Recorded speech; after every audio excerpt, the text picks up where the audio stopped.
स्वागत है, अभिनंदन है। प्रजापिता ब्रह्मा कुमारी ईश्वरीय विश्वविद्यालय के द्वारा आयोजित समृद्ध एवं सशक्त राष्ट्र के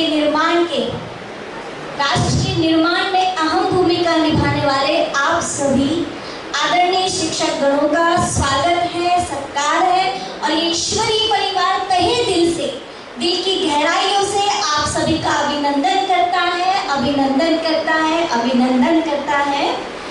तो हम सभी पधारे हुए सभी आदरणीय शिक्षक गणों का स्वागत तालियों के माध्यम से करेंगे। खुशियां नगमे बिखेर रही है, दबे दबे पाँव से कुछ कह रही है। आज दिन कुछ खास है, पधारे आज प्रांगण में खास मेहमान है। तो जरा तालियों के साथ स्वागत करें इनका, क्योंकि ये हमारी महफिल की जान है। आगे मैं अनुरोध करूंगी इस कार्यक्रम में पधारे हुए आज के इस कार्यक्रम के मुख्य आकर्षक आदरणीय अतिथिगण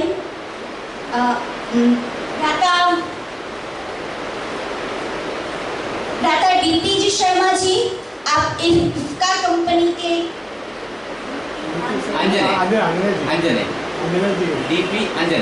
डीपी अंजने जी, आप इफ्का कंपनी में ट्रेनर के पद पर पदस्थ हैं। आप मंच पर आकर के आप भी अपना स्थान ग्रहण करें। आदरणीय रतलाम सेवा केंद्र संचालिका सविता दीदी जी से भी अनुरोध करूंगी, वे भी मंच पर आकर के अपना स्थान ग्रहण करें। आदरणीय गीता दीदी जी से भी अनुरोध करूंगी, वे भी मंच पर आकर के अपना स्थान ग्रहण करें। आदरणीय बहन विनीता जी से भी अनुरोध करती हूँ कि आप भी मंच पर आकर के अपना स्थान ग्रहण करें और हम सभी जोरदार तालियों से हमारे अतिथि महोदय का स्वागत करें।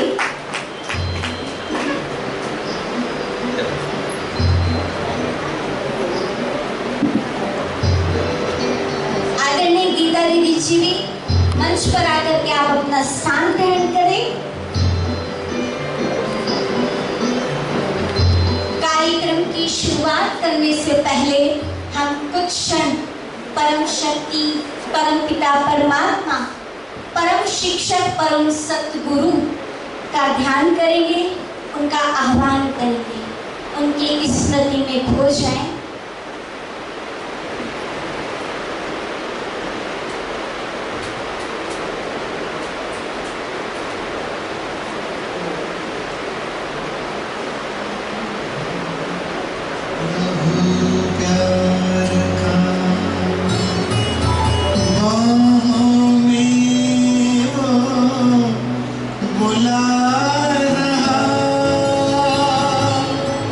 वो करना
देश बड़ा ही महान है और उसकी महानता का श्रेय हमारे सभी शिक्षक गणों को जाता है। और आज का ये दिन 5 सितंबर का ये समय जो क्षण हमारे लिए फिक्स किया गया है, तो ये उन संत ऋषि मुनि जो इस भारत भूमि पर जन्म लिया है, ऐसे ही 5 सितंबर के समय भी 1888 में हमारे भारत के दूसरे राष्ट्रपति डॉक्टर सर्वपल्ली राधाकृष्ण जी का भी जन्म हुआ। उनका शिक्षा के प्रति बहुत रुझान था। वो समझते थे कि जहाँ शिक्षा है वहाँ मंजिल है और जहाँ शिक्षा नहीं है वहाँ मंजिल भी नहीं है। इसी रुझान को देखते हुए भारत सरकार ने उनके जन्म दिवस को शिक्षक दिवस की यादगार के रूप में मनाने के लिए आग्रह किया और तब से लेकर के अभी तक हम 5 सितंबर का ये दिन शिक्षक दिवस के रूप में मनाते आ रहे हैं। कहा भी जाता है कि शिक्षक उस माली के समान है, शिक्षक उस माली के समान है जो एक बगीचे को अलग अलग रूप रंग के फूलों से सजाता है, जो जौहरी की तरह तराश कर हीरा बना देता है, जो जीवन को खुशबू से महका देता है, जो कदमों को मंजिल दिखा देता है, वो शिक्षक है, वो शिक्षक है। तो इन्हीं सभी शिक्षकों का और हमारे मंचासीन अतिथि गणों का स्वागत सत्कार करने के लिए मैं हमारे ब्रह्मा कुमारी दीदियों से अनुरोध करूंगी कि वे हमारे सभी मंचासीन अतिथियों का स्वागत और सत्कार करें। अतिथि देवो भव की परंपरा का निर्वाह करते हुए, उसका सम्मान करते हुए, और हम सभी तालियों से हमारे अतिथि महोदय का स्वागत और सत्कार करेंगे और अपनी महत्ता को उच्च शिखर पर रखते हुए जान करके अपने सम्मान सूचक जो हमें जो भी हमारा श्रृंगार किया गया है, चाहे वो पुष्प हो, चाहे वो माला हो या फिर तिलक हो, ये हमारा ही सम्मान सूचक है। झूम रहा है मौसम, झूम रहा है मौसम, खिल उठा चमन, दिल हुआ प्रसन्न, मेहमानों का हुआ आगमन, मेहमानों का हुआ आगमन।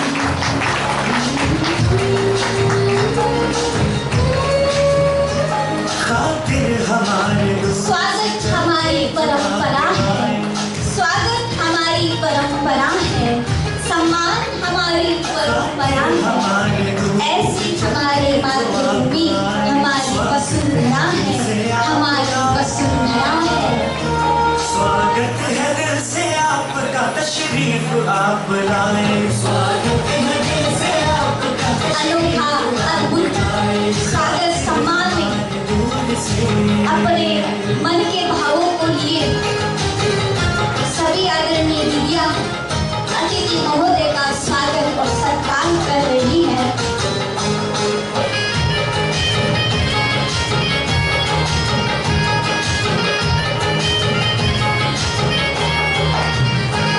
खुशियाँ बिखेर दी है यहाँ आपने तो आकर,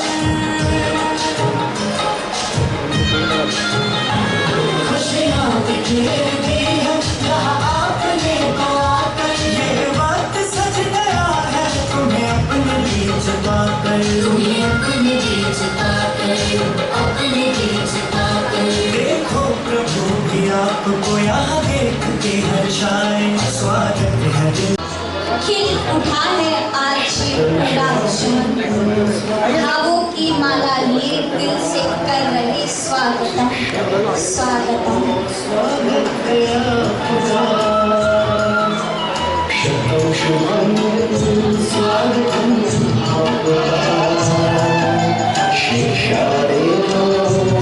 शिक्षक दिवस में हमारे सभी आदरणीय शिक्षक गणों का स्वागत अनेक मूल्यों से उनका स्वागत हो रहा है, श्रृंगार हो रहा है, उन्हें परमात्मा घर के द्वारा टाइटल मिल रहा है कि ये हमारे जीवन का विशेष श्रृंगार है।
अविनाशी ज्ञान है आपका, शिक्षाए वो स्वागत।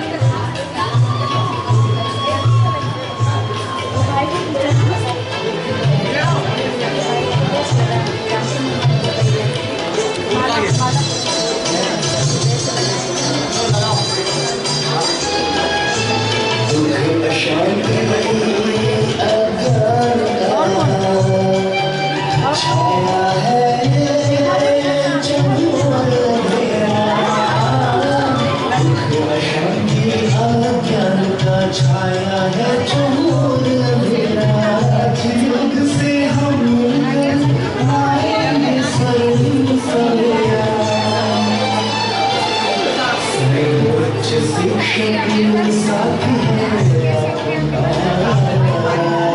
शिक्षा में वो स्वागत है आपका, शुभम शुभम स्वागत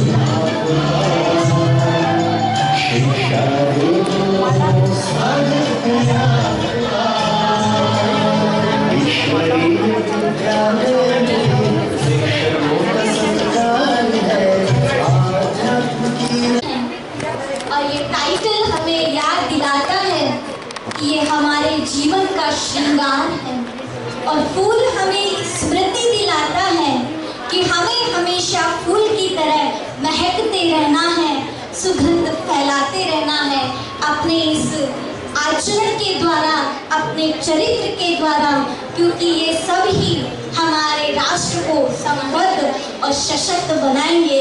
तो जरा जोरदार तालियों से अपना ही एक बार वेलकम करें। तालियों में दम ही नहीं, अपना वेलकम जोरदार तालियों से करें। इस कार्यक्रम की, इस महफिल को सजाने के लिए, इसकी रौनक लाने के लिए मैं कुमारी लेखिका को आमंत्रित करती हूँ कि वे अपने नृत्य के भावों से हम सभी का शुक्रिया अदा करेगी, स्वागत और सम्मान करेगी कुमारी लेखिका।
सब सिखाया, माफ की गलतियां संभाला जब भी लड़खड़ाया। शुक्रिया शुक्रिया शुक्रिया शुक्रिया शुक्रिया शुक्रिया। To all the teachers we have met in this life, a very happy Teachers' Day from all of us, and thank you.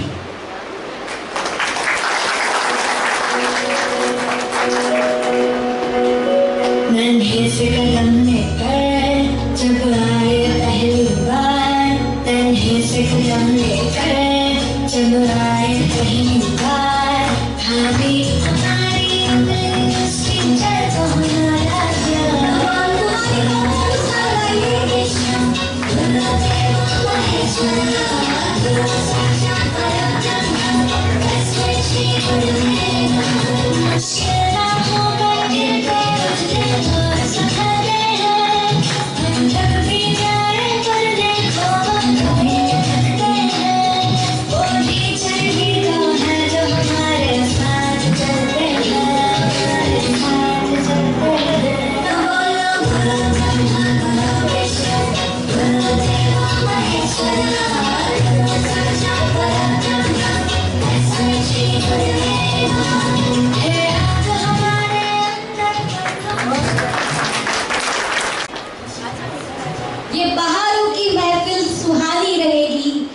बहारों की महफिल सुहानी रहेगी, लबों पर खुशियों की कहानी रहेगी, चमकते रहेंगे ये सितारे यूं ही अगर आपके तालियों की मेहरबानी रहेगी, अगर आपके तालियों की मेहरबानी रहेगी।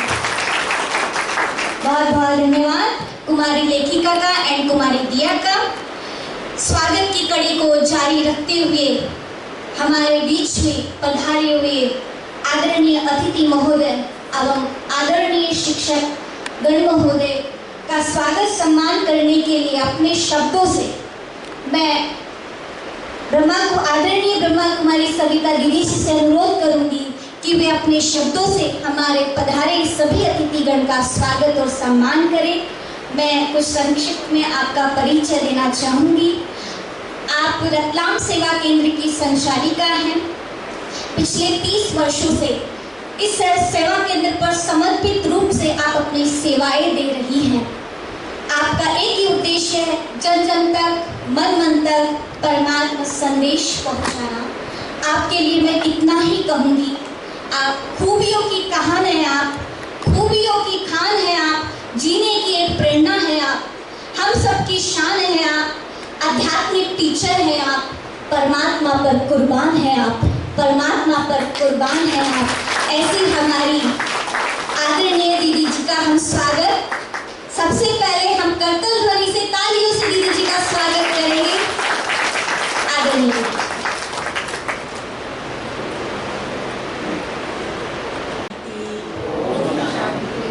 ओम शांति,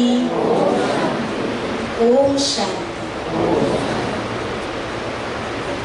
सर्वप्रथम तो हम सब जिसको कहें परम सद्गुरु, परम शिक्षक, परम पिता,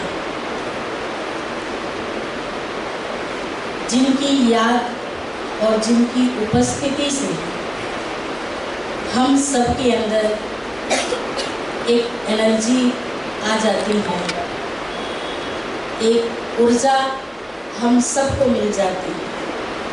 ऐसे उस सर्वशक्तिवान परम शिक्षक का आज के इस शिक्षक दिवस में हम सब तहे दिल से या कहीं अपने हृदय से स्वागत करते हैं, सत्कार करते हैं, अभिनंदन करते हैं, वंदन करते हैं। आप सबने ताली तो बजाई।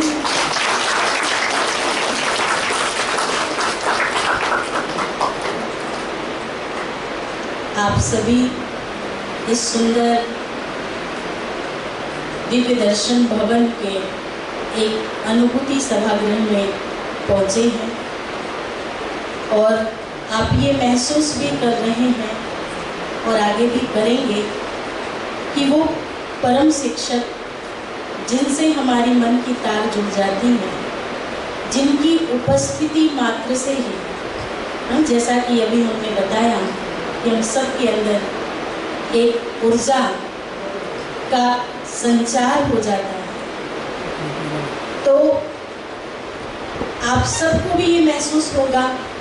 और इसके पश्चात आज के इस कार्यक्रम में पधारे हुए हमारे स्नेही आदरणीय वीपी आंजनेय जी, आपका भी इस सभा में हम दिल से और दिल की गहराइयों से अभिनंदन करते हैं, स्वागत करते हैं, वंदन करते हैं। आप हैं और आप बहुत अच्छे ट्रेनर हैं। अभी कुछ समय रहेगा तो आप सबको बहुत सुंदर वीडियो आप दिखाएंगे। इसके साथ ही साथ हमारी स्नेही बहन विनीता जी, जो कि बहुत सुंदर कविता कहती हैं, बहुत अच्छा सुनाती हैं। आप भी एक शिक्षा जगत से ही हैं और महान हस्ती हैं। आपके बहुत सारे लेखक कविता हम पढ़ते रहते हैं और बहुत ऊर्जा मिलती रहती है।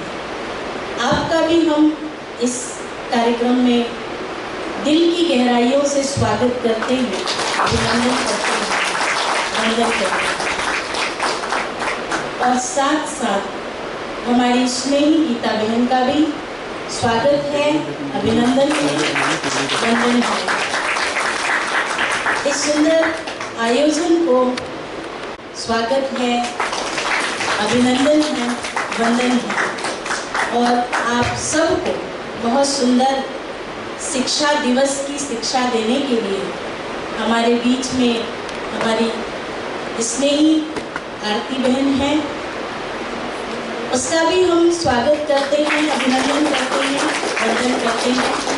और आप सभी विद्वतजन जो अलग अलग स्कूलों से शिक्षा में जुड़े हुए और इतना सुंदर आप सभी बच्चों को शिक्षा देते हैं, आदर्श हैं, आपके आदर्शों का बच्चे बहुत सुंदर पालन करते हैं, तो आपका भी इस सभा में दिल की गहराइयों से स्वागत है, अभिनंदन है, वंदन है। आज बहुत अच्छा दिन है, आप सबको आज के दिवस की बहुत बहुत बधाई। शिक्षा तो एक अंधेरे में प्रकाश की तरह है, प्रकाश फैला देने वाला। शिक्षा ही है जो हम सबके जीवन में शिष्टाचार लाती है। और आप सब ने बहुत सुंदर सुंदर ये मूल्य पहने हुए हैं। आज हम सबको विचार आया, हम बहनों को, कि जिस मूल्य का ज्ञान देने वाले ज्ञाता दाता कहें, उनको ही हम ये मूल्यों की माला पहनाएं। और आप बहुत सुंदर सुंदर मूल्यों से सज गए हैं।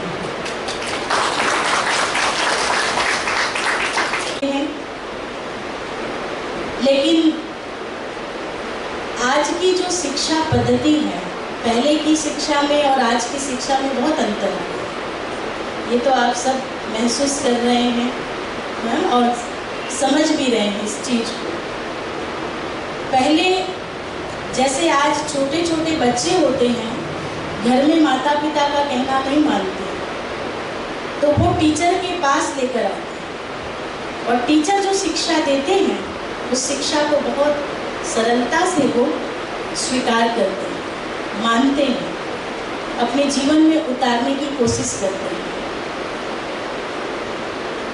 और ऐसी ही शिक्षा मूल्यों की, अभी तो नैतिक मूल्य की शिक्षा तो इतनी है नहीं, बहुत पीछे चले गए। पहले समय था जो हमें शिक्षा मिलता था, एक दिन क्लास में बोला जाता था कि ये श्लोक आपको याद करके आना है। भले टीचर दूसरे दिन पूछे ना पूछे, लेकिन विद्यार्थी बच्चे उसको बिल्कुल तैयार करके आते थे। और उनमें से हम भी स्टूडेंट रहे, हमें भी ये कहा जाता था कि तुम इस श्लोक याद करके आना। क्लास में सबको बोला जाता था, लेकिन बच्चे कभी कभी गफलत में आ जाते हैं, अलबेलेपन में आ जाते हैं। दूसरे दिन यदि टीचर ने नहीं पूछा तो और ज़्यादा अलबेलापन आ जाता है और सोचते हैं कि सर तो भूल गए, अब नहीं पूछने वाले। लेकिन अचानक एक सप्ताह के बाद टीचर खड़ा कर देता है और कहता श्लोक सुनाओ, आप सबको बोला गया था ना श्लोक याद करना। तो उस समय था जो भले एक सप्ताह पहले या 15 दिन पहले बोला गया है, लेकिन जब भी खड़ा किया और सुनाना शुरू, उस समय कोई डिबेट नहीं होता। लेकिन अब यदि किसी बच्चे को बोला जाए कि आप श्लोक याद करके आना, और मान लो वो 8 दिन बीत गए, 8 दिन के बाद यदि टीचर ने खड़ा किया, तो बच्चे का जवाब क्या होगा? जिस दिन आपने बोला उसके दूसरे दिन तो पूछा नहीं, तो हम भूल गए। होगा ऐसा? वर्तमान समय ऐसा है। इवन हम जब घर में रहते थे और कोई मेहमान घर में आता था, माता पिता हमें कहते थे कि बेटा इस पाठ का श्लोक सुनो या रामायण का श्लोक सुनो, और बच्चे फटाफट सुनाते थे। वो समय था। लेकिन अभी जो समय चल रहा है, ये समय वर्तमान में, अभी क्या कहेंगे माता पिता? कोई यदि मेहमान सलमान खान कैसे एक्टिंग करता है करके दिखा।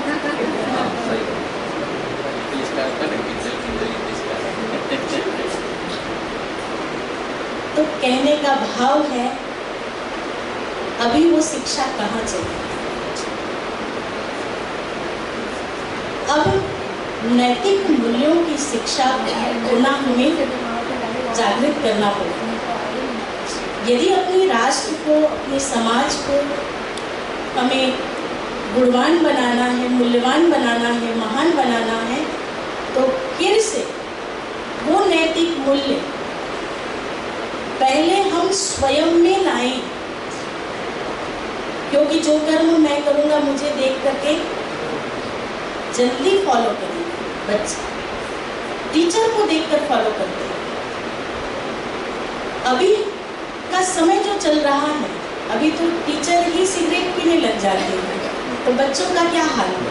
आप बच्चों को कैसे शिक्षा देंगे? किस मुख से शिक्षा देंगे? कोई ड्रिंक करने लग जाते हैं, कोई और कुछ अश्लील चीजें देखने लगते हैं, तो बच्चों की नजर में आता है। हम कैसे शिक्षा देंगे बच्चों? तो ये ईश्वरीय विश्वविद्यालय एक ऐसी जागृति ले आती है कि हम पहले मूल्यवान बने, हम पहले अपने जीवन में इन मूल्यों को धारण करें, नैतिक मूल्यों को अपने जीवन में धारण करें, तो हमारे बच्चे जरूर संस्कारित होंगे और हमारा समाज बहुत श्रेष्ठ और बहुत अच्छा होगा।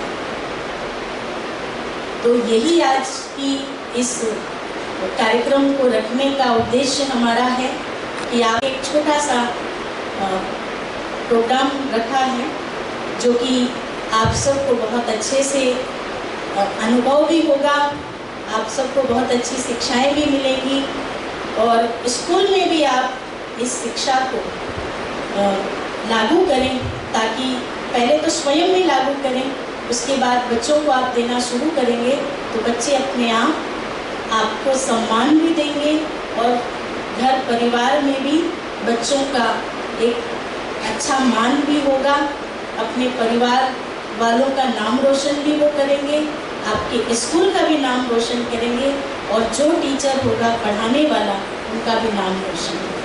इन शुभकामनाओं के साथ पुनः आप सभी को आज के दिवस की बहुत बहुत शुभकामनाएं। ओम शांति।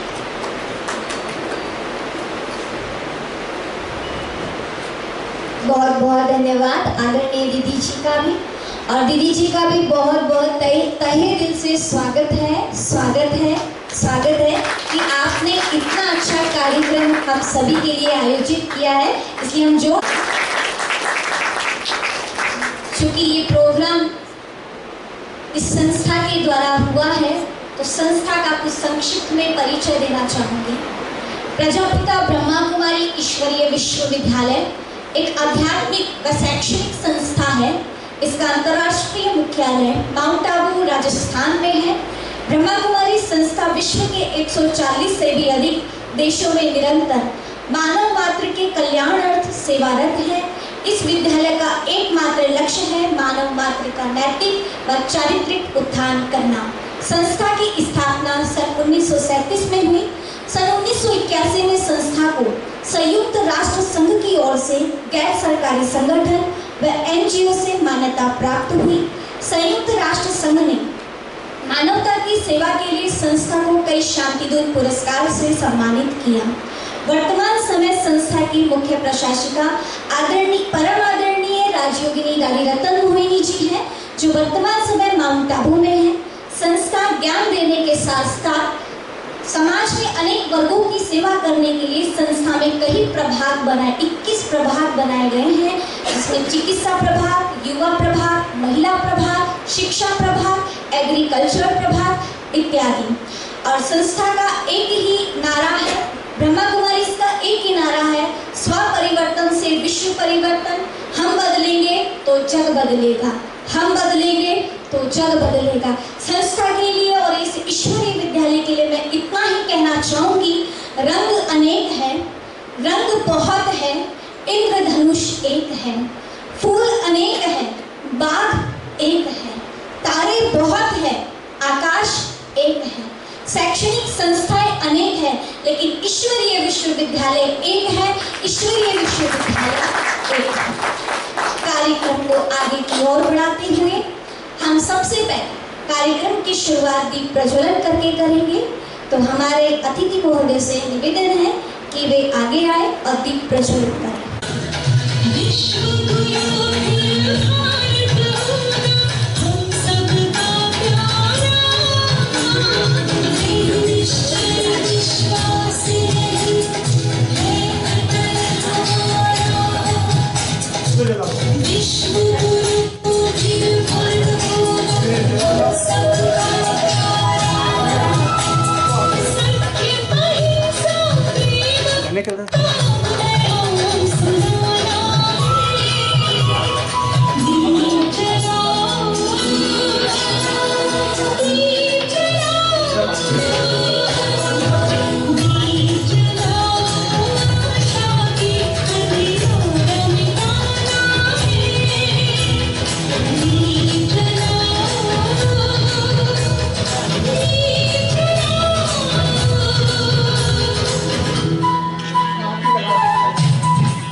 श्रृंगारित हो चुकी है, कार्यक्रम का शुभारंभ भी हो चुका है, संकल्प भी ले लिया है दीप शिखा जला करके, और वो उठती हुई दीप शिखा हमें एक ही संदेश दे रही है कि हे मानव, अब तुम उठो और भारत को फिर से विश्व गुरु बनाओ, भारत को फिर से विश्व गुरु बनाओ। ऐसा दृढ़ संकल्प करें, ऐसा दृढ़ संकल्प करो। ये दीप शिखा उठती हुई लौ हमें संदेश दे रही है, तो हमें ऐसे संकल्प को अपने जीवन में धारण करके उसका प्रैक्टिकल स्वरूप लाना है। आगे इस कार्यक्रम में जैसे कि हम सभी ने देखा कि हम शिक्षक दिवस मना रहे हैं, 5 सितंबर का ये यादगार दिवस, लेकिन कहीं ना कहीं आज हमारी शिक्षा पर, शिक्षक पर, माता पिता पर, संसार के हर एक प्राणी पर एक दाग लग चुका है। महिमा तो अनेक है, बातें बहुत हैं, प्रशंसाएं बहुत हैं, लेकिन कहीं ना कहीं जैसे कि एक सफेद कपड़े पर काला दाग लग गया है, ऐसे ही कहीं ना कहीं भारत के उत्थान पर एक दाग लग गया है, जिससे भारत उत्थान की जगह पतन की ओर अग्रसर हो रहा है। तो हम आगे देखते हैं, हमारी संस्कृति में गुरु का दर्जा माता पिता के समान होता है। एक तरफ जहां माता पिता जन्म देते हैं, वहीं शिक्षक उनके जीवन को आकार देते हैं, प्रेरणा देते हैं, गाइड करते हैं और समाज में हमें एक अच्छा नागरिक बनाते हैं। शिक्षक जो जीवन की नींव होते हैं, वे एक विद्यार्थी के लिए दूसरी माँ की तरह होते हैं। शिक्षक के लिए इतना ही कहना चाहूँगी, समाज को वो जागरूक बनाता है, माँ बाप को विश्वास दिलाता है, बिना कोई रिश्ते के अपना बना देता है। शिक्षक ये जीवन जीना सिखाता है, जीवन जीना सिखाता है। किंतु वर्तमान परिप्रेक्ष्य देखकर ऐसा प्रतीत हो रहा है कि कहीं ना कहीं हमारी इस महिमा पर दाग लग गया है। आज सब कुछ है, परंतु नैतिक मूल्य नहीं है। एक मानव अपनी मानवता को खो चुका है। तो आज की इस सेशन में हम यही देखेंगे कि हर एक मानव को अपने मूल्य बढ़ाने में अध्यात्म किस तरह से सहायता करता है और भारत को विश्व गुरु व स्वर्णिम भारत का निर्माण कैसे हो।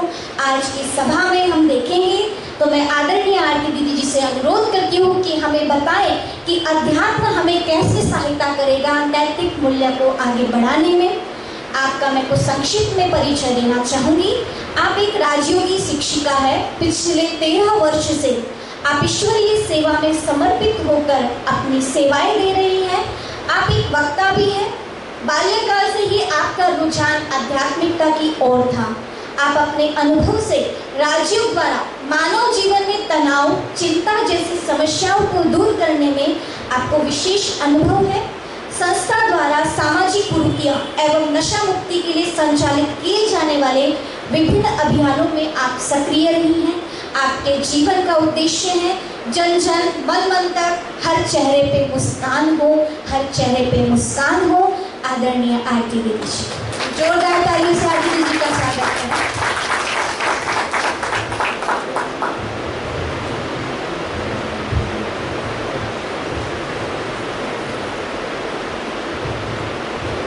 ओम शांति।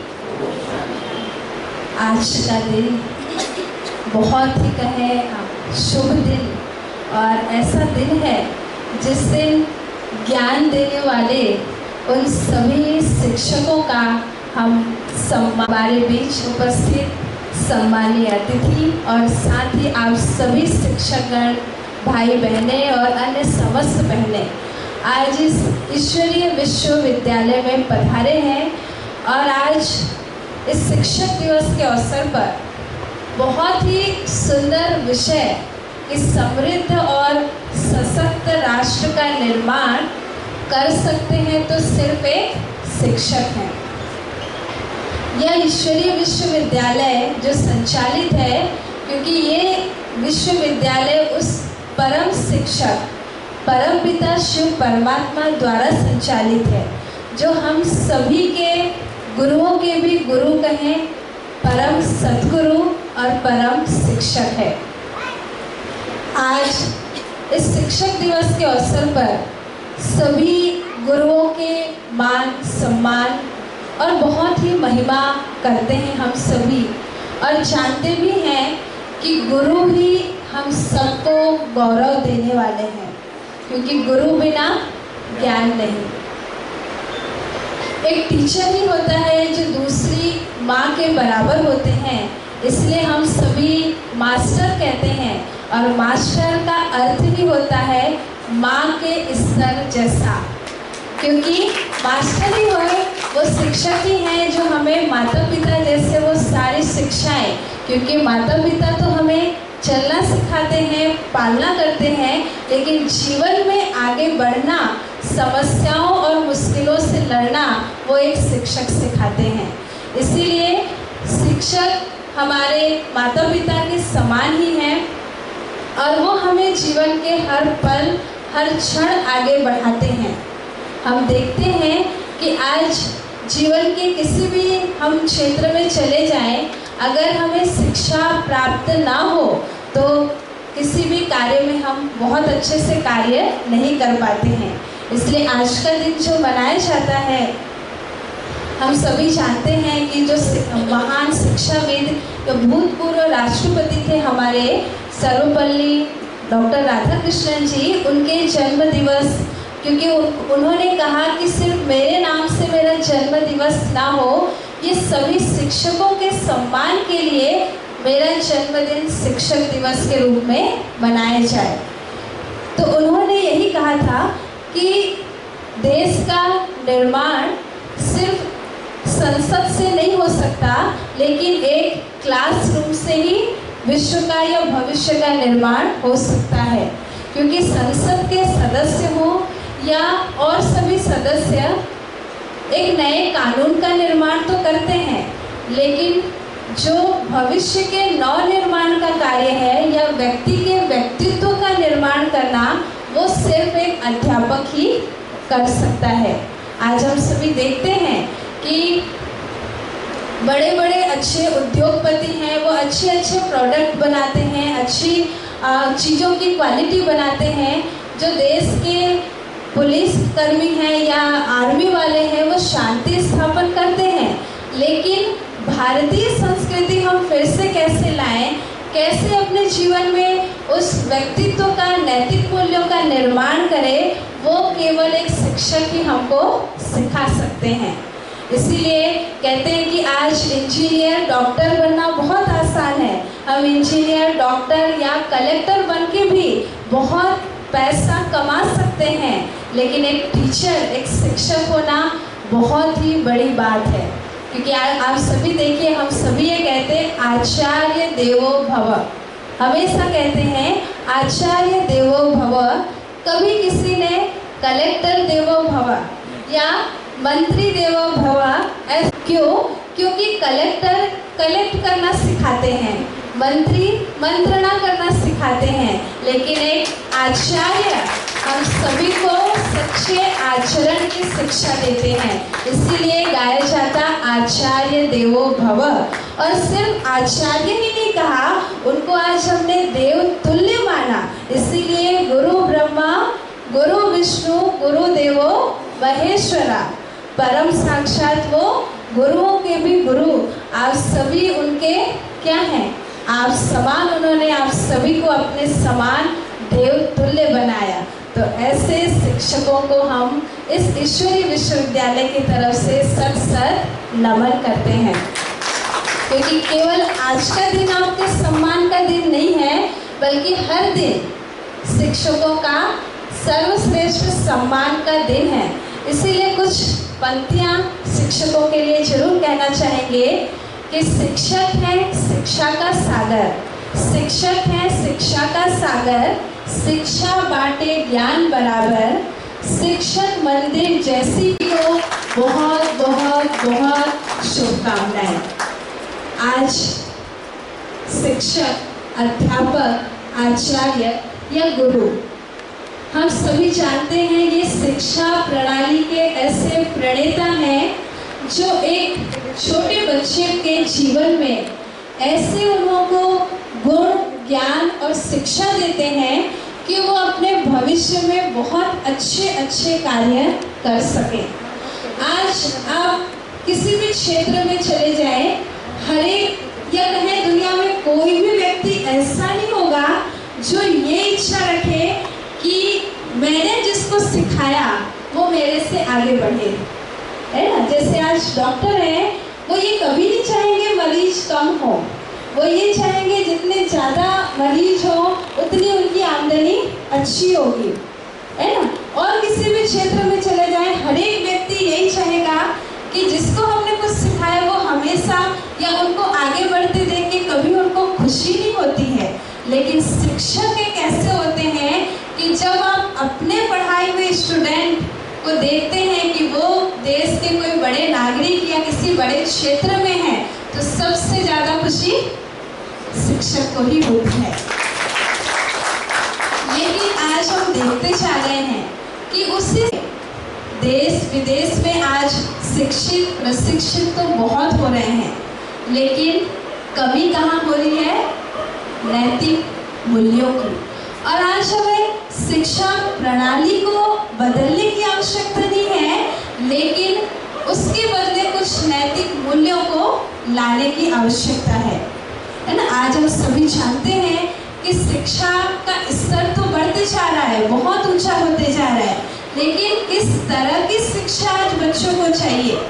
आज देखिए, बहुत बड़े बड़े अच्छे पद पर होने के बावजूद भी लोग डिप्रेशन, चिंता, तनाव या और कई प्रकार के दुखों से ग्रसित होते हैं।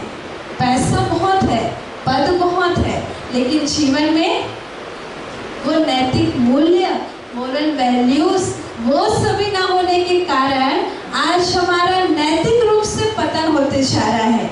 और इसमें हम ये नहीं कह रहे कि किसी एक शिक्षक या शिक्षा का दोष है, बल्कि उसी शिक्षा में कुछ नवीनता जो पहले हमारी संस्कृति में था कि कैसे हम गुरुओं का मान सम्मान करते थे, दिल से करते थे, शिक्षा के प्रति कैसे जागरूकता थी, वो लाने की आज आवश्यकता है। क्योंकि आध्यात्मिकता से ही हम सभी उस श्रेष्ठ विश्व का नव निर्माण कर सकते हैं। और आध्यात्मिकता वो हमें सिखाते हैं परम शिक्षक परम पिता शिव परमात्मा है ना, जिन्होंने इस ईश्वरीय विश्वविद्यालय की स्थापना की और विगत 80 विश्वविद्यालय द्वारा यही शिक्षा हर एक मानव को दे रहे हैं कि आज हमें अपने जीवन में छोटे छोटे गुण है ना, आप सभी शिक्षक हैं, बच्चों को बहुत अच्छे गुण सिखाते हैं, लेकिन आज एक विद्यार्थी जब उसको हम बचपन से ही अच्छे गुणों की शिक्षाएं जब देते जाते हैं तो उसके जीवन में वो ग्रहण होते जाता है।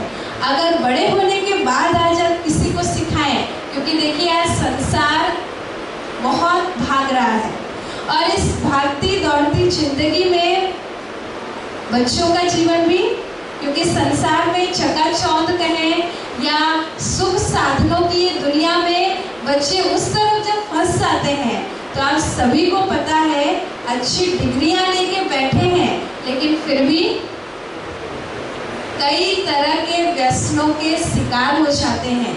कई बच्चे ड्रग्स लेते हैं, कई शराब इत्यादि, इन सब का जब सेवन या इस गलत दिशा में जो पड़ जाते हैं तो अच्छी शिक्षा होने के बाद भी उनका जीवन दुखी होते जाता है। इसीलिए यह ईश्वरीय विश्वविद्यालय हमें अपने जीवन में छोटे छोटे लेकिन बहुत महत्वपूर्ण नैतिक मूल्य जो आज जरूरी हैं, जैसे आप घर में अपने बच्चों को सिखाते हैं कि कैसे हमें हर एक की आज्ञा माननी चाहिए, हर एक का मान सम्मान करना चाहिए। छोटे छोटे गुण हैं लेकिन बहुत वैल्यूबल गुण हैं। आज मनुष्यों के जीवन में बहुत तरक्की कर रहे हैं, लेकिन धैर्यता, शांति, खुशी, प्रेम, दूसरों को देने की भावना, ये सब कम होती जा रही है।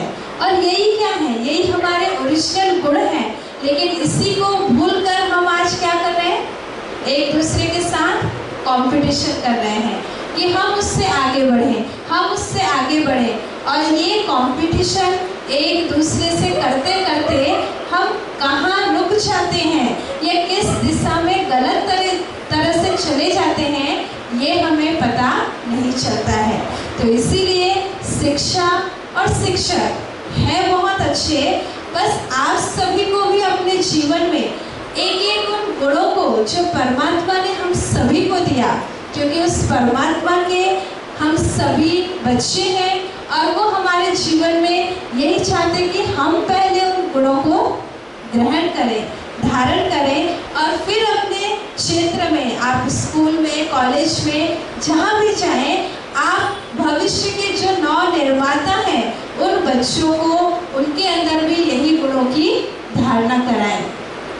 इसीलिए आज का ये दिवस बहुत बड़ा दिवस है, क्योंकि एक शिक्षक अनेक देश के भावी नव निर्माता के कर्णधार हैं।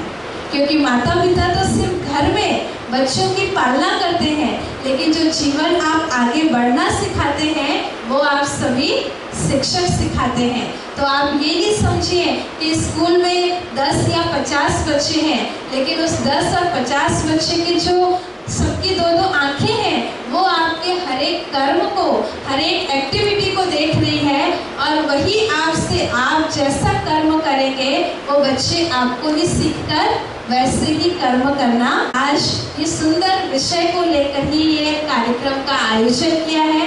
तो हम सभी आध्यात्मिकता द्वारा, क्योंकि आध्यात्मिकता बहुत ही एक सहज उपाय है, तरीका है जीवन में उन गुणों को धारण करने की, और इस ईश्वरीय विश्वविद्यालय द्वारा राजयोग मेडिटेशन जो सिखाया जाता है उसमें ही हमें उन सभी नैतिक मूल्यों की शिक्षा कैसे ग्रहण करें, कैसे जीवन में उतारें, इन सभी की बहुत अच्छी शिक्षा प्राप्त होती है।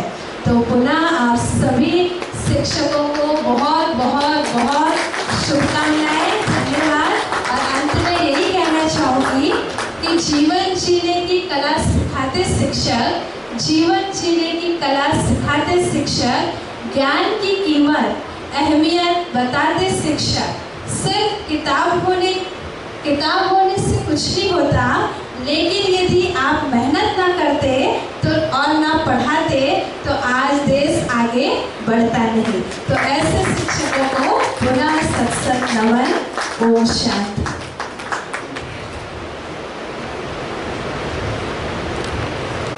बहुत बहुत धन्यवाद आदरणीय आरती दीदी जी का।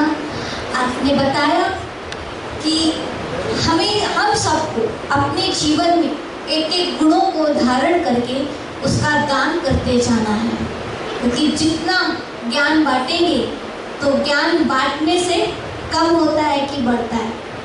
बढ़ता है। ऐसे ही गुणों का दान करो और गुण ग्राहक बन जाओ। कस्टमर तो बहुत आते हैं और चले जाते हैं, वो पैसों का ही लेन देन करते हैं, उससे सौदा करते हैं। लेकिन परमात्मा ने कहा कि बच्चे तुम्हें कौन सा ग्राहक बनना है? गुण ग्राहक।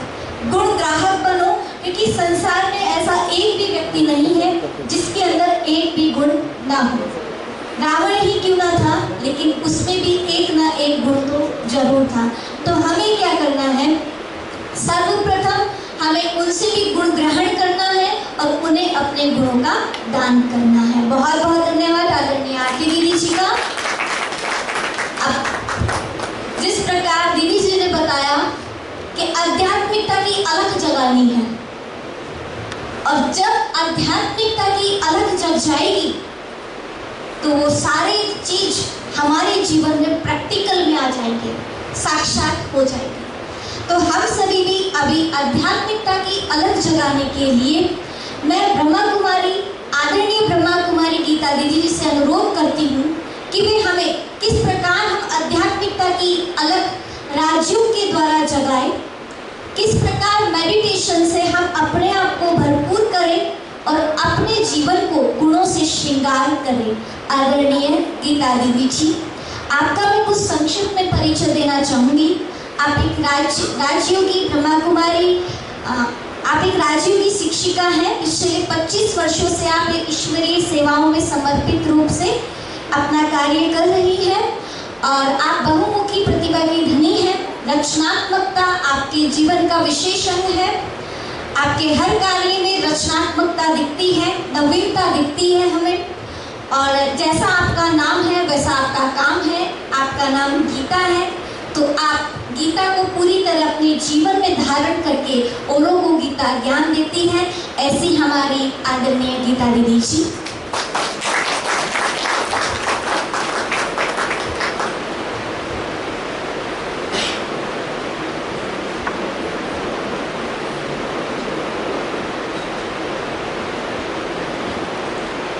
ओम शांति। ओम शांति। ओम शांति।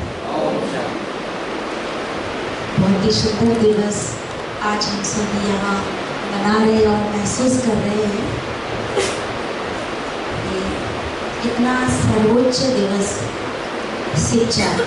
आज शिक्षा के बिना कुछ भी नहीं। जो भी आज विकास हो रहा है, जो भी आज तरह तरह के हम साधन देख रहे हैं, वो सब शिक्षा का बहुत सुंदर परिणाम है। और स्टेज से हम सभी सुन रहे हैं बार बार कि अब इन शिक्षाओं में हमें नैतिक मूल्यों की बहुत बहुत आवश्यकता है। तो ये 4 चांद लग जाएंगे। जैसे कहा जाता है, अंधे और लंगड़े की कहानी हम सभी बहुत अच्छे से जानते हैं। तो बिना अध्यात्म के ये शिक्षा अंधे की तरह ही है।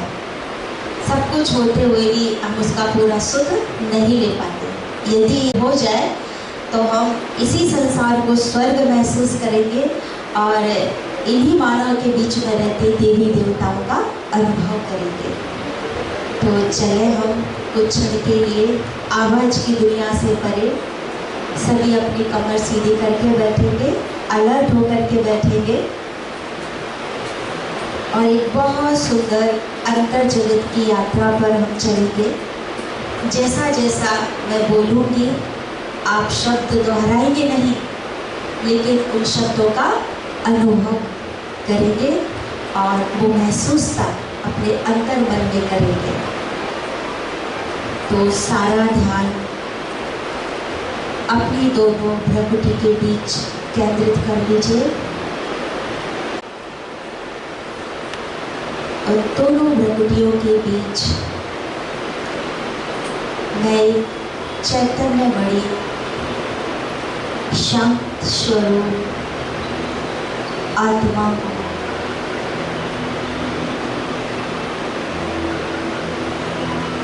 यदि आप चाहें तो अपनी आंखें भी कुछ देर बंद कर सकते हैं, नहीं तो सारा ध्यान एकाग्रता से अपनी दोनों भ्रकुटी के बीच अपनी आत्मशक्ति को महसूस कीजिए। एक दिव्य छोटा सा सितारा, मैं आत्मा जिन आंखों द्वारा देखती हूँ और अच्छे बुरे का प्रभाव मेरे मन पर पड़ता है, इन कानों द्वारा जो सुनती हूँ उसका प्रभाव मेरे मन बुद्धि पर पड़ता है। इस शरीर के अंग अंग द्वारा इस वातावरण, सर्दी, गर्मी, बारिश सबको महसूस करने वाली मैं एक चेतना हूँ, ऊर्जा हूँ। मैं अमर अविनाशी हूँ। महसूस करें अपने भ्रकुटी बीच, अपने मस्तक पर मुझ आत्मा का प्रकाश, आध्यात्म प्रकाश फैल रहा है। अन्य सभी बातों से मेरा मन उपराम होकर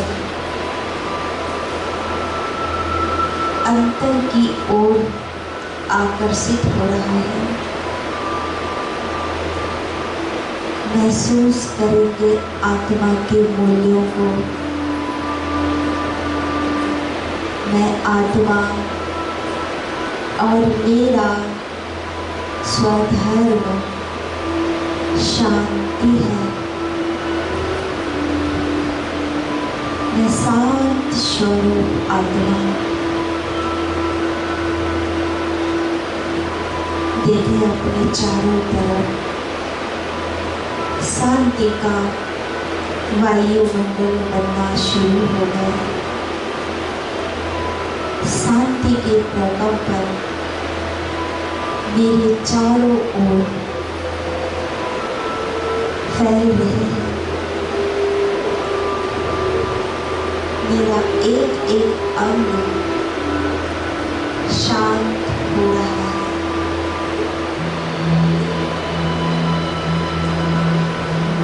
शांति की शक्ति बहुत ही श्रेष्ठ शक्ति है। इस शांति की शक्ति में सभी गुण समाये हुए हैं। शांति की शक्ति के दाता परम पिता परमात्मा शिव है, जो शांति के सागर, ज्ञान के सागर, प्रेम के सागर, पार ब्रह्म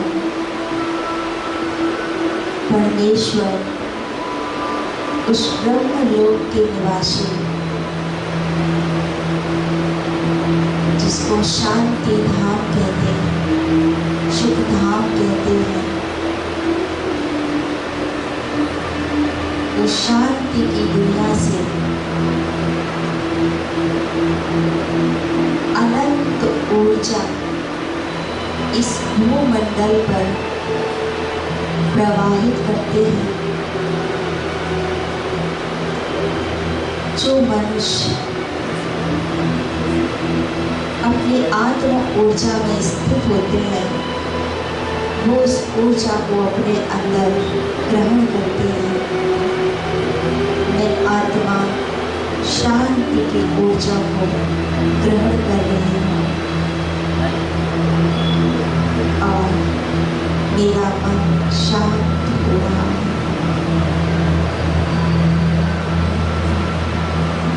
मेरे चारों तरफ अलौकिक शांति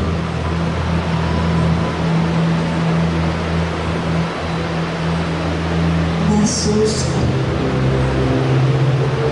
शांति मेरे विचार शांत,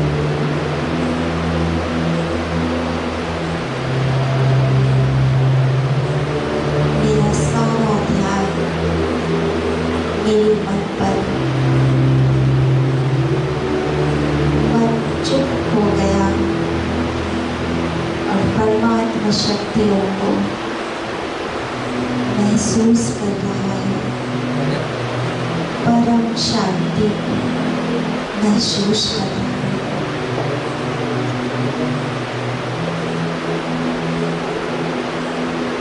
मुझे महसूस हो रहा है मेरा मन शांत,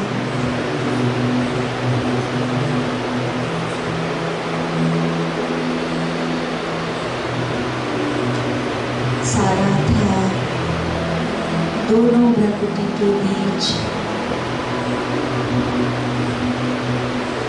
अपनी आत्मनिष्ठ में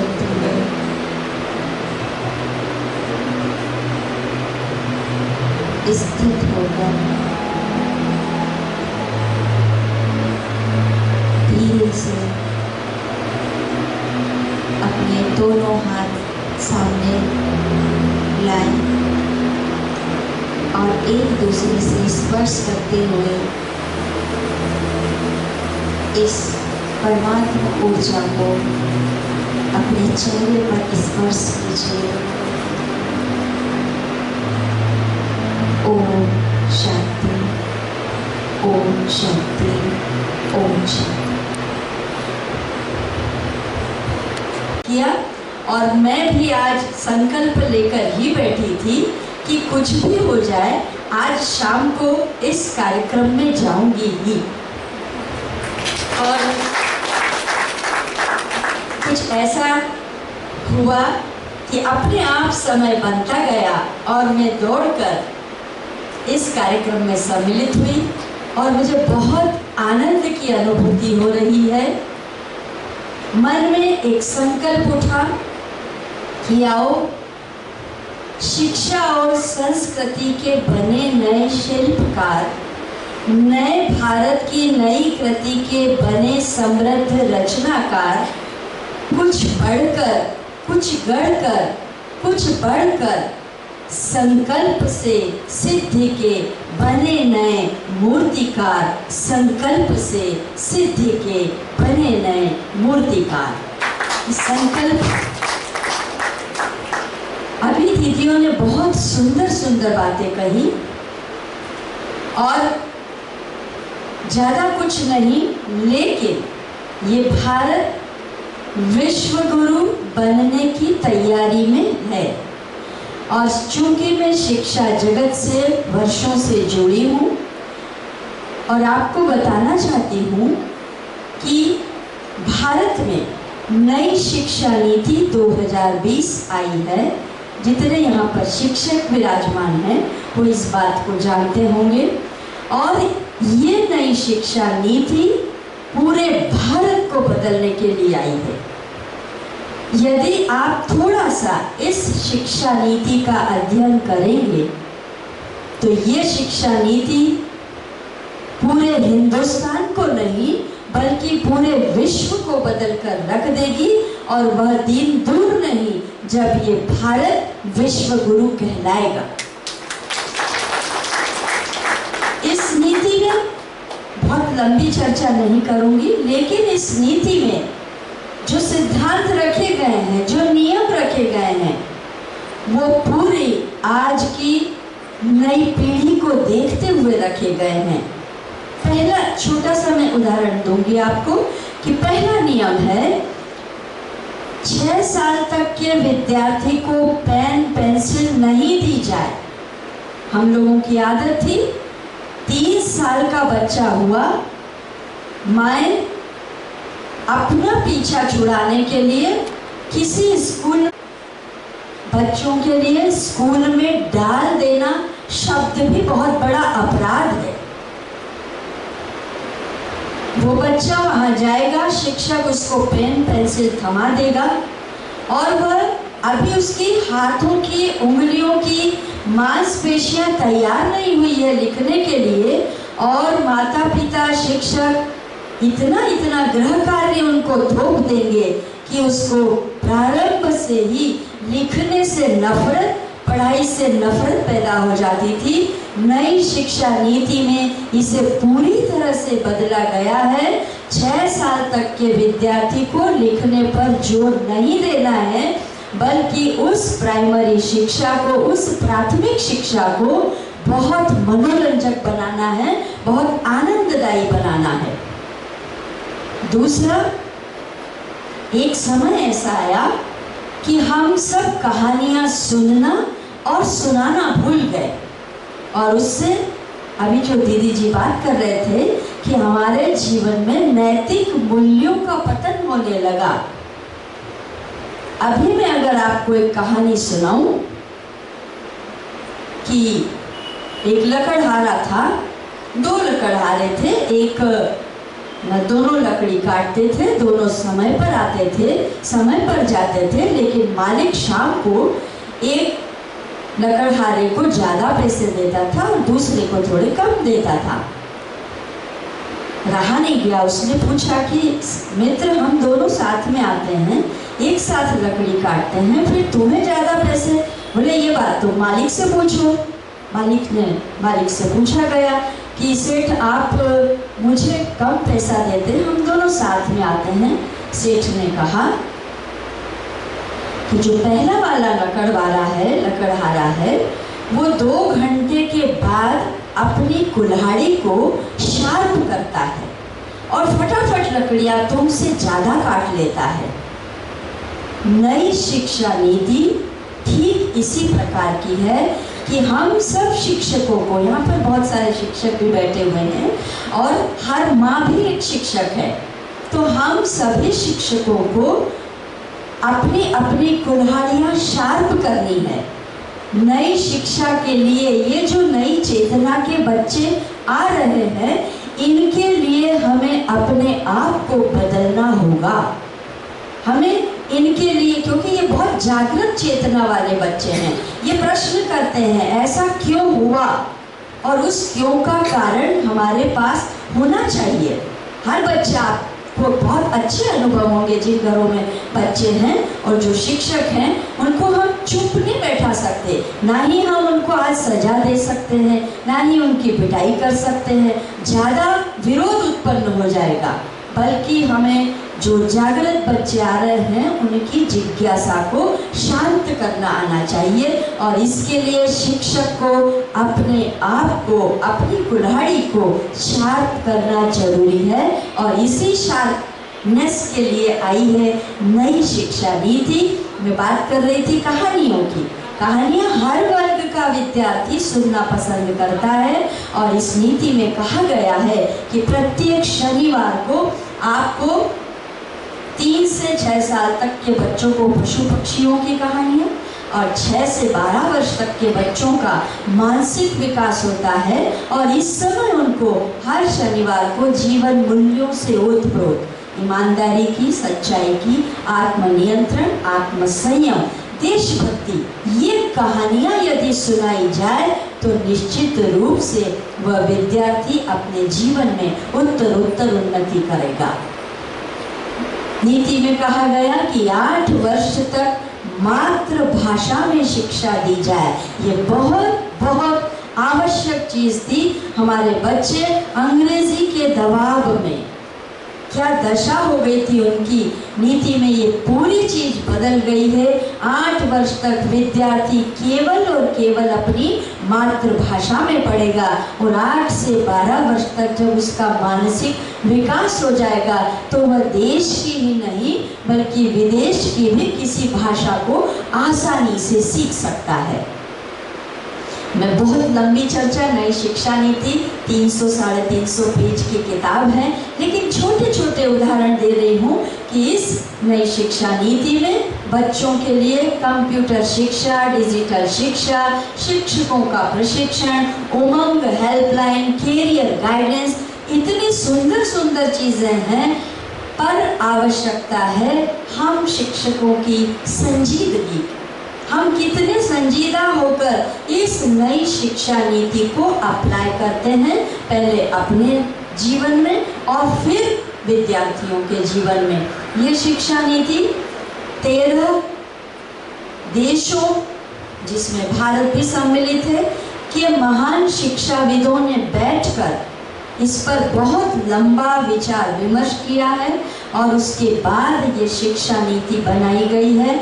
और हमारे पास मुझे लगता है कि युवाओं की एक लंबी फौज है जो तैयार है इस शिक्षा नीति का जो समुद्र मंथन किया गया है और जो अमृत छलकाया गया है, उस अमृत को पीने के लिए वो युवा पीढ़ी तैयार है और इस देश की समृद्धि के लिए अपना सब कुछ न्योछावर करने के लिए तैयार है। आवश्यकता है हम शिक्षकों के संकल्प की, हम कितना समर्पित होकर, हम कितना अपने आप को बदल कर ये कार्य कर सकते हैं। और फिर हम जो विद्यार्थी तैयार करेंगे वो इस देश के तपस्वी, ओजस्वी, तेजस्वी विद्यार्थी बनेंगे, ऐसा मेरा विश्वास है। माली का कार्य पौधे को उचित भौतिक परिस्थितियां प्रदान करना है। बीज अपनी शक्ति से प्रस्फुटित होता है, माली केवल उसकी देखभाल करता है। हम सभी शिक्षक, जिसमें माता पिता भी सम्मिलित हैं, इस शिक्षा के वे माली हैं जिनको शिक्षा और संस्कृति के सुंदर पौधे रोपना है और फिर जब वो बीज प्रस्फुटित होगा, पौधा बनेगा तो एक समृद्ध राष्ट्र की सुगंध सारे विश्व में फैल जाएगी, ऐसा मेरा विश्वास है। मैं एक छोटी सी गीत कह लीजिए, मैं चाहूँगी कि एक पंक्ति मैं बोलूं और दूसरी बार आप उसे दोहराएं, छोटी सी।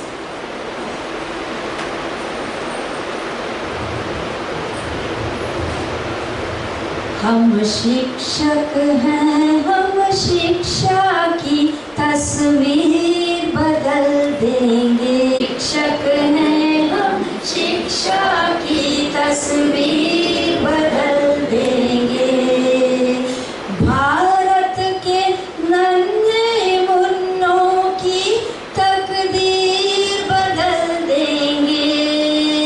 भारत के नन्हे मुन्नों की तकदीर बदल देंगे। हम शिक्षक हैं, हम शिक्षा की तस्वीर बदल देंगे। हम ही विश्वामित्र बने और हम ही गुरु वशिष्ठ बने। हम ही विश्वामित्र बने और हम ही गुरु वशिष्ठ बने। हम ही गार्गी अनुसुईया और हम ही तो चाणक्य बने। हम ही गार्गी अनुसुईया और हम ही तो चाणक्य बने। हम भी किसी से कम तो नहीं, इतिहास बदल देंगे। अरे हम भी किसी से कम तो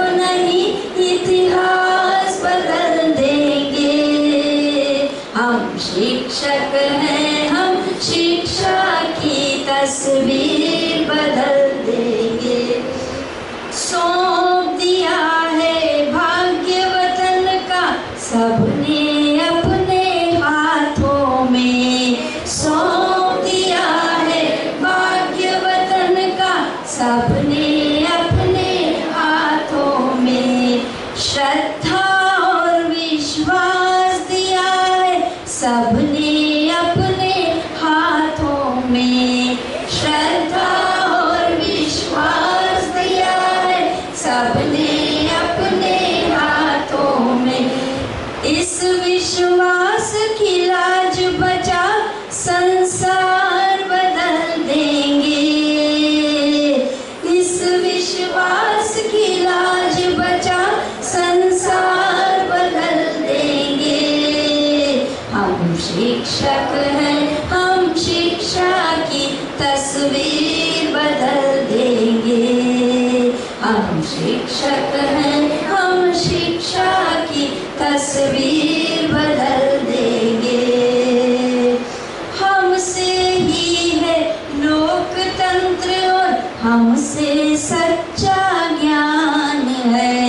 हमसे ही है लोकतंत्र और हमसे सच्चा ज्ञान है। हमको ही गढ़ना होगा अब शिक्षित हिंदुस्तान है।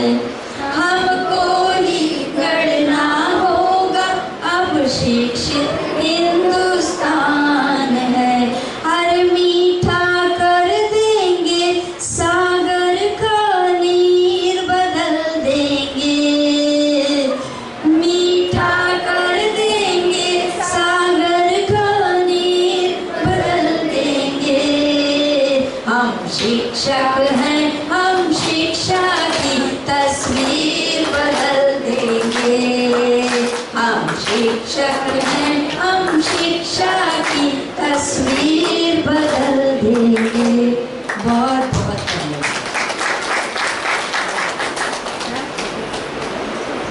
बहुत बहुत धन्यवाद आदरणीय बहन रीता जी का। आपने बहुत सुंदर और सरल शब्दों में हमें समझा दिया है कि हमें अपनी शुरुआत कहाँ से करनी है, क्योंकि हम ही है वो जो संसार की तस्वीर और नन्हे मुन्नों की तकदीर बदल देंगे। बहुत बहुत धन्यवाद।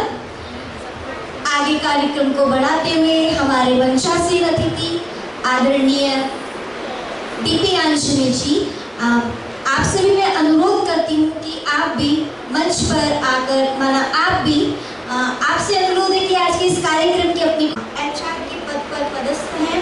आप एक मोटिवेशनल ट्रेनर भी हैं और अनेक क्लासेस आप लेते रहते हैं समय प्रति समय। आपके लिए मैं इतना ही कहूँगी, बहुआयामी आप हैं, बहुआयामी काज हैं, पाकर अपने बीच में पुलकित है हम आज हैं, पुलकित हम आज। बहुत बहुत स्वागत है आदरणीय दीपी जी शर्मा जी का। बहुत मुश्किल होता है, संकेत मिल गया है कि लोग जाने की तैयारी कर रहे हैं, समय की अपनी वो है, इसलिए बहुत ज़्यादा समय मैं नहीं लूँगा। जनरली कम से कम 2 घंटे की होती है और अधिक से अधिक 4 दिन की होती है, पर न तो मैं 2 घंटे बात करूँगा न ही 4 दिन बात करूँगा। अपनी बात को 10 मिनट में ख़त्म करने का प्रयास करूँगा।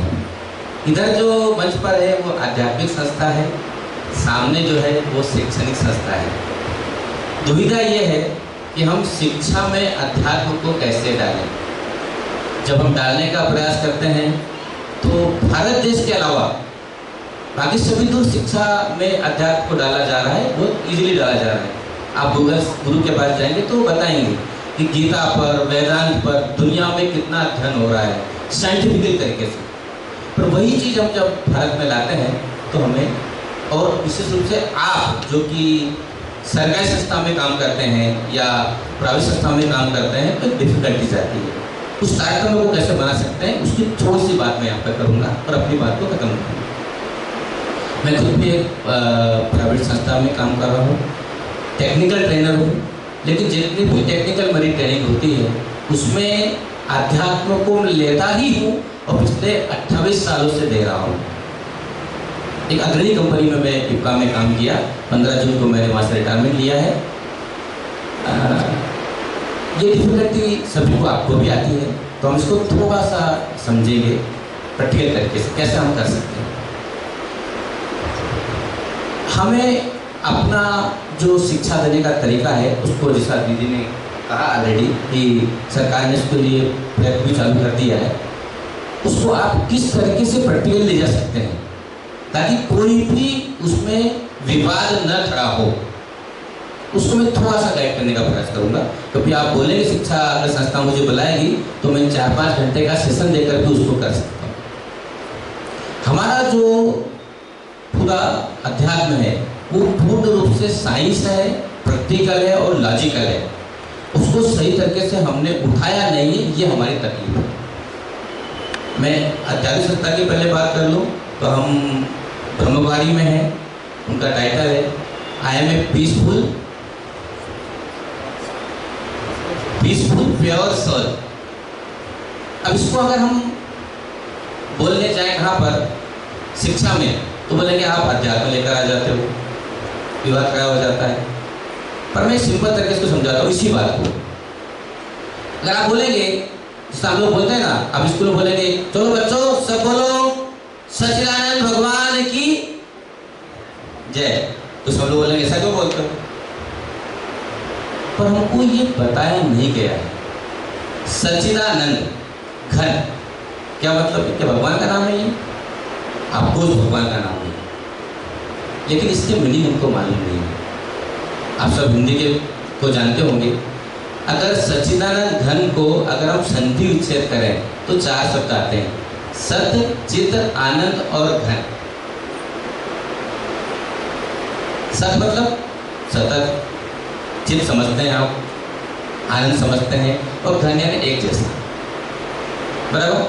अगर हम ये कहें कि हमें अपने जिसके चित्त में सतत एक जैसा आनंद है वही सच्चिदानंद घन है, वो जीव भी है और शिव भी। बहने यहाँ बैठी है, जब बच्चा जन्म लेता है यानी जीव जब धरा पर आता है, अगर बच्चा रोता नहीं है तो आप क्या करते हैं बताएंगे? जब बच्चा रोता नहीं है तो बच्चे को मार के रुलाया जाता है। जीव यहाँ पर रोता हुआ आता है और वो आनंद की खोज में आता है। उसका ऑब्जेक्टिव होता है सत्यचित आनंद को प्राप्त करना, वो आनंद की खोज में आता है। और आनंद की खोज कैसे लेकर आए वो आध्यात्मिक संस्था ही दे सकती है। उसी अध्यात्म को जब तक हम शिक्षण संस्था में नहीं डालेंगे हम आनंद को हासिल नहीं कर पाएंगे।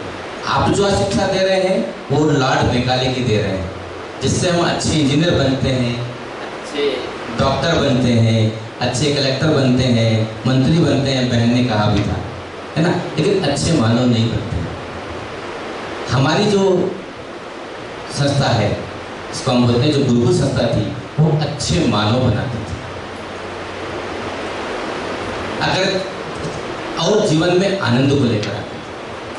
अब मैं इसी बात को अगर अलग करके समझाऊं कि भाई आप कैसे इसको लेकर जाएंगे, तो हमें अध्यात्म का साइंटिफिक, वैज्ञानिक, लॉजिकल एंड प्रैक्टिकल अप्रोच को बच्चों के पास रखना पड़ेगा, समाज के पास रखना पड़ेगा। अगर उसको हम कर्मकांड के रूप में लेकर जाएंगे तो विवाद होगा, लेकिन उसको हम अगर उसी को हम साइंटिफिक तरीके से ले जाएंगे तो कोई विवाद नहीं होगा। जैसे अभी हम इस संस्था में हैं, जो संस्था शिव को मानते हैं, अगर आप शिव की पूजा की बात करेंगे तो स्कूल में विवाद होगा। लेकिन बोलेंगे नहीं, शिव एक सिंबॉलिक है जो हमें मानव जीवन विकास की बात कहते हैं। ब्रह्मा विष्णु महेश हमारे उसमें 3 देवता आते हैं। भगवान विष्णु को कर्म का देवता माना जाता है और भगवान शिव को ज्ञान का देवता माना जाता है। तो ज्ञानी व्यक्ति का मानव के प्रति और समाज के प्रति क्या कर्तव्य है, ये भगवान शिव की मूर्ति से हमें प्राप्त करना चाहिए।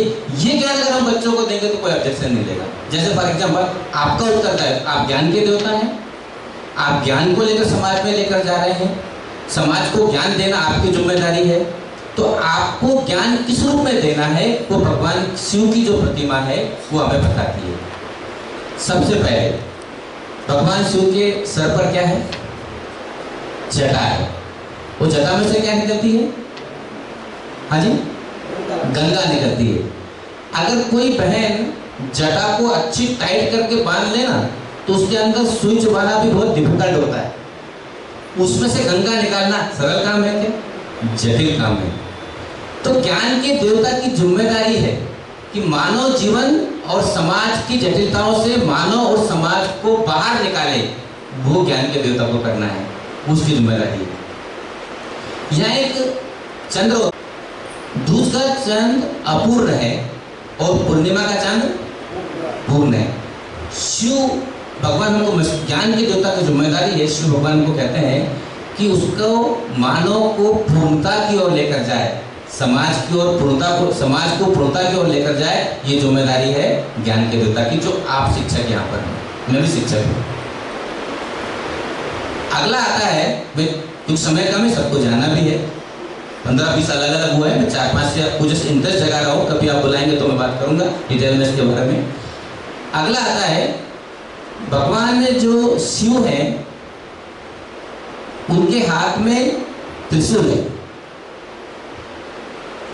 त्रिशूल, त्रिशूल, इसमें शूल शब्द आया है। शूल का मतलब क्या होता है? कांटे जो चुभते हैं। मानव जीवन के 3 कांटे हैं जो हमें सच्चिदानंद घन बनने से रोकते हैं, हमारे चित्त में सतत आनंद न को रोकते हैं। वो 3 कांटे कौन से हैं? अगर हम विचार करेंगे तो पहला कांटा है वो है मैं, उसको हम बोलते हैं आई, मेरा, मैं मतलब मेरा अहंकार, मैं। दूसरा कांटा जो है हमारा, जो हमको छूता है ना, जो हमें परेशान करता है, जो हमें आनंद से दूर करता है, वो है मेरा। पहला मैं और मेरा मतलब मेरा जो सामान है, वो मेरा घर, मेरी संपत्ति, मेरे बच्चे, मेरा परिवार, ये मेरा, वो छूता है। और तीसरा जो छूता है ना, वो एक डिफरेंट है, मेरा नहीं, किसी और के पास है लेकिन मेरे पास नहीं है, वो मुझे परेशान कर रहा है। तो मैं, मेरा और मेरा नहीं, ये 3 चीज मुझे परेशान करती है और मुझे आनंद से दूर ले जाती है। ज्ञान के देवता की जिम्मेदारी है कि जीवन से मैं, मेरा और मेरा नहीं के सूल को हटाए अपने ज्ञान के द्वारा। ये जिम्मेदारी है शिक्षक की, ये जिम्मेदारी है गुरु की। और ये अध्यात्म को जब तक हम शिक्षा में नहीं लेकर जाएंगे, ये हटने वाला, ये आनंद आने वाला नहीं है। तो बोलते हैं भगवान शिव के या वो त्रिपुटी लगी हुई है, चंदन के 3 वो लगाते हैं, बहुत लोग लगाते हैं, पर वो सिंबॉलिक है। त्रिपुटी मतलब वो त्रिपुटी लगाने का अधिकारी वही है जिसने इन 3 कांटों को अपने जीवन से भस्म कर दिया है। वो कौन से 3 कांटे हैं? मैं, मेरा और मेरा नहीं। जिसने भस्म कर दिया है, अगर वो लगा हुआ है, इसका मतलब ये प्रतीकात्मक रूप से है कि इसने इन तीनों को अपने जीवन से हटा दिया है और ये सच्चिदानंद घन की ओर चला गया। और बहुत सारी बातें हैं, समय की अपनी अवधि है। भगवान शिव के जो 2 वाहन है उनके पास, एक है बैल और दूसरा है कछुआ। जब हम शिव मंदिर जाते हैं तो पहले किसको नमस्कार करते हैं? बाहर वो बैठा रहता है, तो सबसे मिलना है तो पहले वहां चपरासी को नमस्कार करके फिर अंदर जाना पड़ता है। ऐसे भगवान शिव के का मंदिर जाना है तो पहले हम किसको करते हैं? नंदी को नमस्कार करते हैं। नंदी को नमस्कार मतलब वो बैल है, बोलते हैं तो बैल बुद्धि का आदमी है। लेकिन शिव के संपर्क में आने के बाद बैल भी पूजा जाता है। शिक्षक और ज्ञान के देवता के संपर्क में आने के बाद हर मानव पूजा जाना चाहिए। यह ज्ञान अगर वहां तक पहुंचा दिया तो हम कहेंगे बैल बुद्धि भी पूजा जाता है। तो ज्ञानी के संपर्क में आने के बाद बैल भी पूजा जाता है। इसलिए जिसके पास कम ज्ञान है वह भी पूजा जाएगा। हम अज्ञानियों को भी अपने संपर्क में लेकर आए। जब ज्ञान का देवता समाज में ज्ञान लेकर जाए, जैसे कि आप शिक्षक हैं, लेकर जाएंगे तो आपका व्यवहार कछुआ जैसा होना चाहिए। बहुत बड़ी ढाल चाहिए। बहुत सारे प्रहार शिक्षक के ऊपर होते हैं, गुरु के ऊपर होते हैं, ज्ञानी के ऊपर होते हैं। सारे प्रहारों को हमें सहन करना होगा। कब हमें अपने इंद्रियों को बाहर निकालना है और कब संकुचित करना है, इसका ज्ञान हमें रखना होगा। तब हम शिक्षा के रूप में जा सकते हैं, तब हम गुरु के रूप में जा सकते हैं, तब हम तत्वज्ञान को जीवन में ले सकते हैं। आज जरूरत है तत्वज्ञान के साइंस को समझने की। मैं अपने जो प्रोग्राम करता हूँ तो मैंने सिंबॉलिक बताया पर मैंने जितने भी कर्मकांड हैं और जो भी हमारे उत्सव हैं वो पूर्ण रूप से साइंटिफिक हैं। अगर वो हम बच्चों को समझाएंगे, वो अगर हम समाज को समझाएंगे तो कोई विवाद नहीं होगा। पिछले महीने में हमने वर्ल्ड एनवायरनमेंट डे मनाया। क्या किया आपने सबने? स्कूलों में पौधे लगाए, जहाँ संस्था की संस्थाओं ने पौधे लगाए, बहुत अच्छी बात है। ये हमको वेस्टर्न लोगों ने सिखाया, इंटरनेशनल एनवायरनमेंट डे मनाओ। और सदियों से हमारी बहनें करती आ रही हैं। उसी महीने में सावित्री वट पूजा भी होती है, बहनें बराबर होती है ना? क्या करती हैं आप सावित्री वट पूजा में? सूत का धागा लेकर जाती है, आरती लेकर जाती है, एक वट का वृक्ष ढूंढती है, अभी ढूंढना पड़ता है, ढूंढती है और उसको पूजा करती है, उसको वेस्टेज ऑफ टाइम। यह ऋषियों ने नहीं दिया है कि 100 साल के वट के पौधे को सूत बांधकर आप पूजा कर देंगे तो व्रत हो जाएगा। नहीं, ये साइंस नहीं है, ये प्रैक्टिकल नहीं है, ये लॉजिकल नहीं है। ऋषियों ने यह दिया था कि बरसात से आने के पहले सावित्री वट के दिन हर एक बहन एक वट का पौधा अपने घर के पास किसी भी जंगल में या आंगन में लगाए और एक छोटा सा लकड़ी का डंडा लगा दे उसमें और उसको सूत से बांध दे। आने वाली बरसात के 4 महीने में वो क्या बन जाएगा? वो है साइंस। क्योंकि वट, तुलसी और पीपल ये तीनों पौधे ऐसे हैं जो 24 घंटे ऑक्सीजन देते हैं। हमारे ऋषियों ने इसीलिए इसको पूजनीय बना दिया, ताकि भगवान के को प्रेम करके ईश्वर प्रीति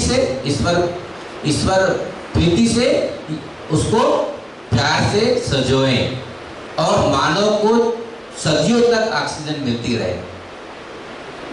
और ये भी कह दिया, अरे भैया पीपल के उसमें ना भूत रहता है, काटना मत, उसको बोलते भगवत भीति, भय बता दिया ताकि कोई उसको काटे नहीं। न तो पीपल में ईश्वर रहते हैं और न पीपल में भूत रहता है, ये हमारे दिमाग में रहता है।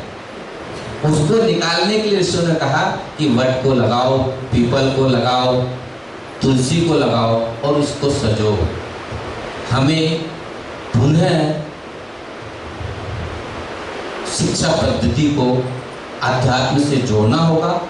और बहुत अच्छी बात है कि आज आप उस मंच पर हैं, उस सभागृह में हैं जिसने अध्यात्म को पूर्ण रूप से साइंटिफिक तरीके से उठाया है।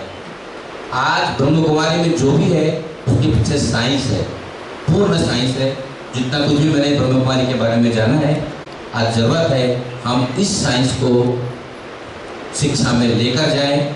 भगवान कृष्ण ने गीता के 7वें अध्याय के दूसरे श्लोक में कहा है, हे अर्जुन, मैं विज्ञान सहित तत्व ज्ञान तुझे दूंगा, जिस ज्ञान को प्राप्त करने के बाद और कोई ज्ञान प्राप्त करना शेष नहीं रहेगा। तो हमें पुनः वेदों की ओर जाना होगा, हमें पुनः गीता की ओर जाना पड़ेगा, हमें पुनः आध्यात्मिक संस्था और शैक्षणिक संस्था के बीच में तारतम्य इकट्ठा करना होगा। और एक शुरुआत हो गई है, आज यहाँ पर हम हैं, शैक्षणिक संस्था भी है, आध्यात्मिक संस्था भी है। आप सबको बहुत बहुत शिक्षक दिवस की बधाई।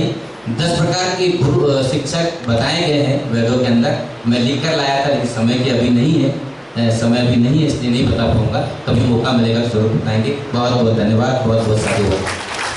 बहुत बहुत धन्यवाद आदरणीय भ्राता जी का। अब इसके पश्चात हमारे बीच में छोटी सी कुमारी लेखिका, ब्रह्मा कुमारी लेखिका आई है और वो हमें कुछ दृढ़ संकल्प कराएगी, कुछ आध्यात्मिकता के बारे में 2 पंक्ति करेगी। कुमारी लेखिका।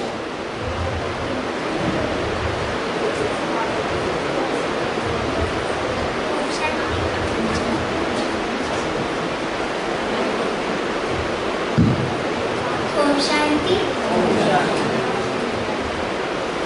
मैं सभी शिक्षकों का स्वागत और सम्मान करती हूँ। आज आपकी कड़ी मेहनत से ही हमारा देश हर क्षेत्र में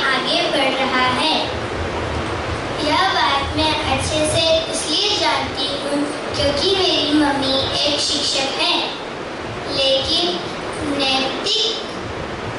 नैतिक मूल्यों में गिरावट आ रही है। इसलिए हमें रोज अपने आसपास के सेंटर में जाकर योग अभ्यास करना चाहिए।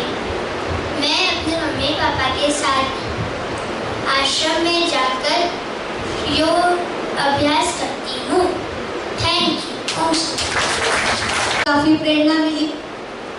कार्यक्रम के अंत में आप सभी के लिए एक अल्पाहार की व्यवस्था की गई है। आप सभी अल्पाहार लेकर के जाएंगे और हमारे मंचा से अतिथि की वो इस ब्रह्मा कुमारी संस्था की ओर से, ब्रह्मा कुमारी परिवार की ओर से ईश्वरीय सौगात भेंट की जाएगी और आप सभी उसी के पश्चात पीछे से अल्पाहार लेते हुए फिर अपने अपने घर को प्रस्थान करेंगे।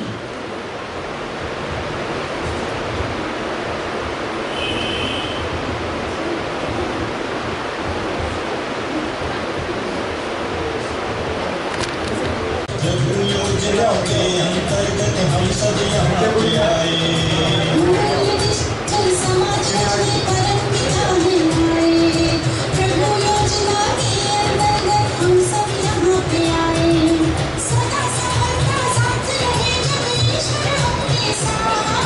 मूल्य शिक्षा आध्यात्मिकता दोनों चले एक साथ। शिक्षा आध्यात्मिकता दोनों चले एक साथ। इससे बढ़कर क्या होगी और खुशी की बात। मूल्य शिक्षा आध्यात्मिकता दोनों चले एक साथ। मूल्य शिक्षा आध्यात्मिकता दोनों चले एक साथ। मूल्य शिक्षा आध्यात्मिकता दोनों चले एक साथ। मूल्य शिक्षा आध्यात्मिकता दोनों चले एक साथ। मूल्य शिक्षा आध्यात्मिकता सभी